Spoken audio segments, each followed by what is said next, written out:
Hey y'all, hope y'all are doing well today. Still running around here, and just want to say thank you guys for being subscribers to my channel. I thank you though for those of you that you're not subscribers, but you do pop on from time to time to listen. I pray that you will find words of encouragement here, and yeah. So guys, I'm not sure what I'm going to title this message yet, but we're going to talk about some things, and we're going to keep it real because, you know, guys, before we get into any sort of wrongdoing or sin, we're not blind to it like, oh my gosh, how did I get here? Sin, the enemy knows the importance of consent, okay? He knows the importance of accountability. He knows that. He knows that the wages of sin is death. And he knows that you must be fully aware of what you're doing. For sin to hold weight, and for you to be deemed a sinner. So there's no way that we just like, oh, I didn't know what I was doing. Okay? Sometimes you can be hanging around some people that take you somewhere and you didn't know what was going on, but you know the kind of folks that you're hanging with. And so I want to talk with you guys about sin. It doesn't just happen. Sexual sins, especially. Oh, you know what time it is. There is a knowing, guys, that happens and that takes place. And it's a matter of whether or not you're going to keep it going. You know, we may give you a pass at the beginning. Oh, well, you know, you didn't really know. You didn't plan on it to go as far as it did. But there is something, guys, that takes place before you fall into sexual sin. There is at first that attraction, and sometimes you're not even attracted to them at first, okay?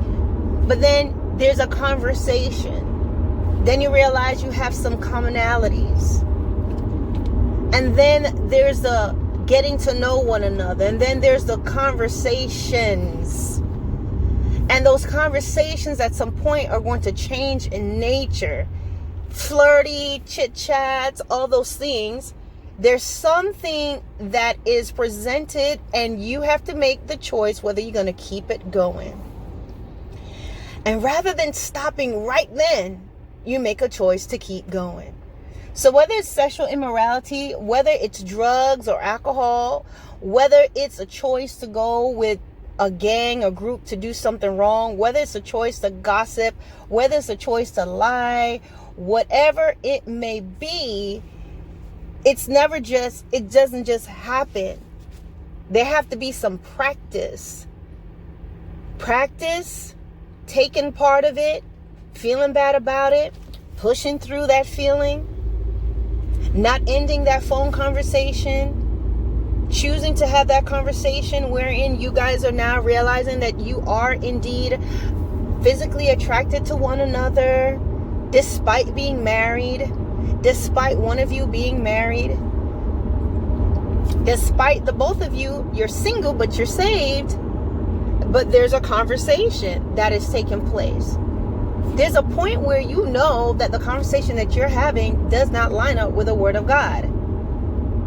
And even if you're not saved, there's a point that you know that what you're doing, your choice to take some drugs, to steal, you know it's wrong. Whether you're a Christian or not, you know when you're doing something that you shouldn't be doing. But what happens is you push past it. Sin doesn't just happen. It presents itself. And you're enticed by what you desire. And so then you do it. And then, oh my gosh, you feel bad at first. Or maybe not. You like the feeling. You like it. You like the excitement. You like the sneaking. You like the cheating. You like that high. You like how you felt. And then suddenly it's like, oh, well, it wasn't so bad, was it? Oh, you thought if you smoke this is going to make you feel like this, but it makes you feel like this. And you're going to learn how to take that drug, and they're going to tell you, listen, you can't do too much at once. You got to just, hit it a little bit, and just let that flow. Just let it flow. Don't inhale too quickly. Got to take small puffs. Okay? You're going to be taught, and then you're going to become a subject matter expert at whatever it may be. And so, guys, we got to realize which direction are you going in right now? Because then when you are in the bed, getting kneaded out like some dough, you can't be like, oh, how did I get here?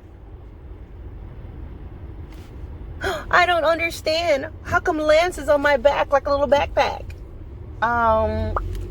You know how you got there.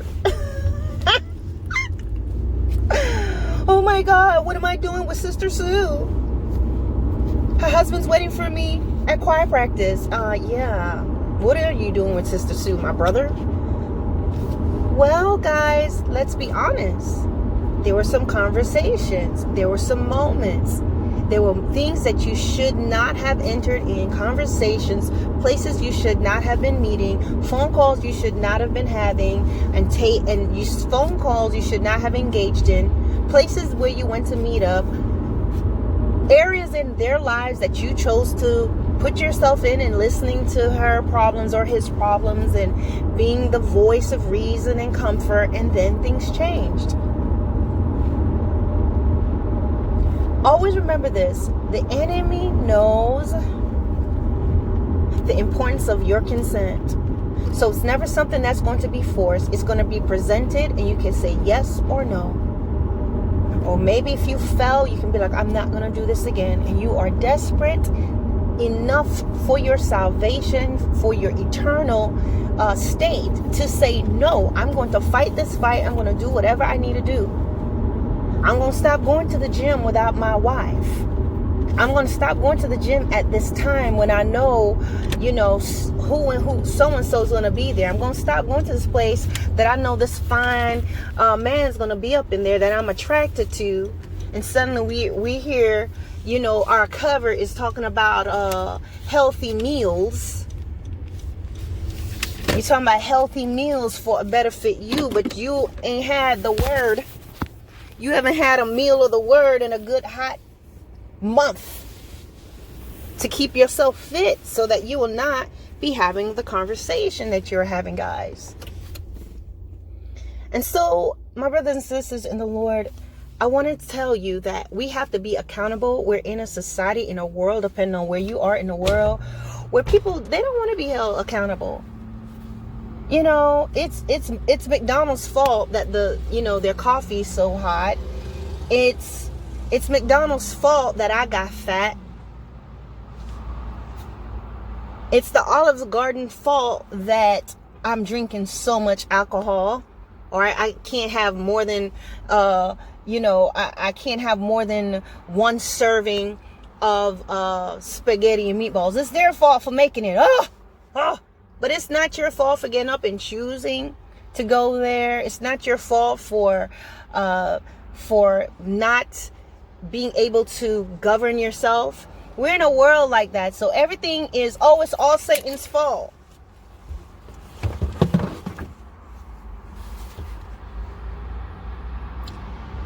Is it? Because Satan, it takes two to tango. He's already evil. He's already who he is. He has come to carry us. So in reality, even though he's a liar, he's walking in his truth, which is his truth, which is a lie, but he sticks to who he really is. But we choose, guys. When I was in fornication and doing wrong, it wasn't no surprise. Oh my God, what am I doing over here Netflixing and chilling? I packed my bag and I went over there. I made plans. I went to the store, bought my cute little outfits, got my backpack, called, found out what he wanted me to bring, picked up my wine. Okay? Got in the car and drove over there. Okay? And stayed the night and woke up the next day and did everything all over again. I knew what I was doing. There's no surprise, guys, and we have to be accountable and truthful about why we are doing the things that we're doing, why we are where we are, and if we truly want to be changed and delivered, we need to talk to the Lord about it, because deliverance is a process, but it is possible. But it begins with saying no. It begins with saying, my name is so-and-so and I am a liar. My name is so-and-so and I have an anger problem. My name is so-and-so and I am a fornicator. I am an adulterer. I am taking drugs. I am addicted to pornography. These are the things that you have to be honest with. My name is so-and-so and I am jealous of other women. My name is so-and-so and I am whatever the case may be. That's what they do in Alcohol Anonymous. You must be real in what you struggle with, what you have going on, and now the Holy Spirit can really work with you because you're being real and you're telling the truth and you're taking responsibility for your actions, because Satan is not putting anybody in a headlock. You were not stolen, kidnapped, and thrown in your car, bound, and driven to these places. Satan did not put a gun to your head and say, go on and go on this porn site. And once you are real about that and realize you're making these choices, once you're real with yourself and really begin to look at the conversations that you're having and realize when you're in it that there is that still small voice that's going to come to you and say, you shouldn't be having this conversation. At that point, guys, you can make that choice if you're going to keep going further. The minute that person talks about meeting up for coffee, the minute that you start having that conversation at the gym with that person you shouldn't be having a conversation with, the minute you exchange phone numbers, so before you do it, just don't do it. You know what time they're going to be in certain places, so don't go over there. You know that now you guys are starting to park in the same places at the job, so y'all going to meet up and keep talking. You don't want to do it, don't go park over there. Don't answer the emails. Don't go into anybody's DMs. You know somebody who is just constantly liking all your pictures and saying all these things, and now you guys move from just that to messaging one another. You know where it's going, so then you have to take accountability and be responsible and make the changes. So often, guys, we live in a time, and I've been there, where people are so much more comfortable saying, if I had just taken instructions. The book of Proverbs talks about that. People that had I just taken, after their body's being consumed and with diseases and sickness and things are going wrong, had I followed instructions. Guys, that doesn't have to be us. We don't always have to be saying, if I had just. And I live my life to really follow after God and be like, I'm not going to do that. No, I'm not going to do that. How many times are you going to hit your head in the same spot to know? This is not right. You know this is a person that you're around. You know this person, they like to start fights and arguments and get you in a row with them. So you know what, I'm not going to engage in this conversation. I will hang up the phone if I need to. I will not go into these places where I know that my anger might kick up, it's going to kick off my anger.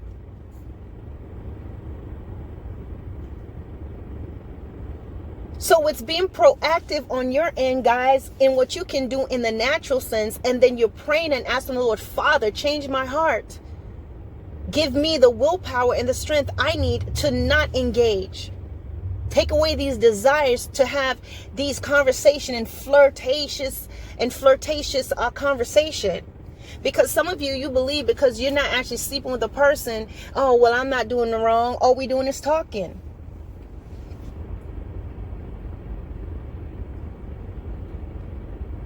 Crucify him. Those words put Jesus on the cross. Words has power. That conversation is going to lead you somewhere. It don't matter if you're not doing anything. You're conversating.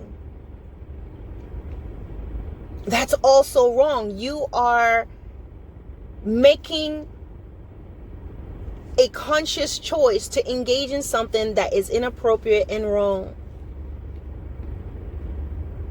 But at the end of it all, guys, it all boils down to choice. So if you just feel like, you know what, I can do this and it don't matter, then that is your choice, isn't it? But then why does everybody fall apart when the Lord makes a decision and a choice to say, depart from me? Everybody want to talk about love right then. How about some obedience? Guys, we're a work in progress. But there must be change. We must want to change. Have you ever seen a place that's supposed to be built and it's just still under construction? Or that car somebody said they're going to fix and it's still sitting on those cinder blocks in the driveway? You must desire. All things are possible with God.